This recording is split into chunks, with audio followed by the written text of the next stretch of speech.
If you're one of the 38 million people who got excited when President Biden tried to forgive your student loans, you haven't forgotten. You're still waiting for the loan forgiveness. And depending on what the Supreme Court says, you might be waiting forever. Tomorrow, the court hears arguments in the case challenging President Biden's power to just wipe out $1.6 trillion from 43 million people worth of federal student loans. Elaine Parker's here, president of the Job Creators Network Foundation, the group who sued the Biden administration over the student loan fallout. Elaine, good to see you. This is what the White House tweeted just a few days ago. Over 40 million borrowers would qualify for this administration's one-time student debt relief.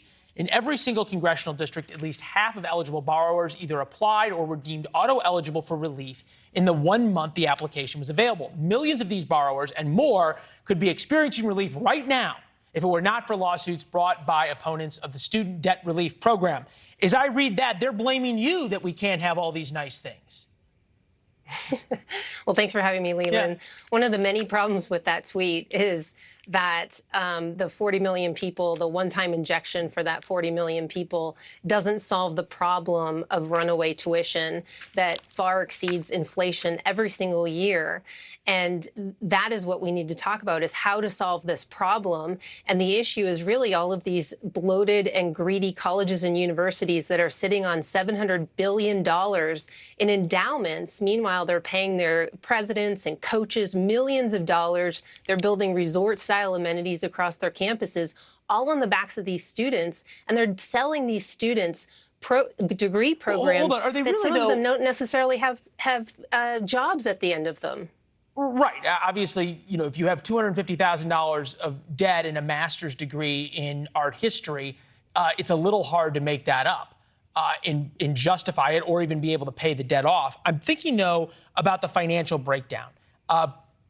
Public four-year college, this isn't even talking about the Ivy League, so the number's a little skewed. 1% receive full-ride scholarships, 28% full price, 70% pay with student loans. With the exception of the people actually paying out-of-pocket full price, and you think about those are people who have saved and their parents have saved for that. But student loans are being subsidized effectively by a lot of people who don't go to college, by working-class Americans.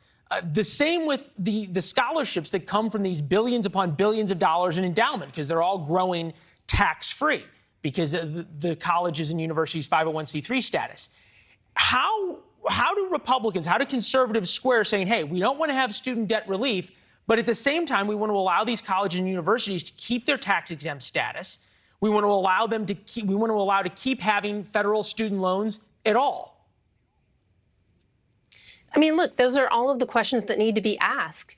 But running right to a student relief program on the backs of taxpayers, instead of looking at how we solve the root cause of all of this debt that these kids are drowning in, is where we need to start. Not an illegal program that went through an illegal process. Well, but forgive me, Elaine. I mean, I'm old enough to remember when conservatives sort of laugh and scoff at anybody talking about root causes of any one problem and say, hey, let's deal with the issue at hand, which is you've got millions of people who, as you point out, have loans that they can't pay off, that they're saddled with, that are handcuffing them. They're handcuffing the economy.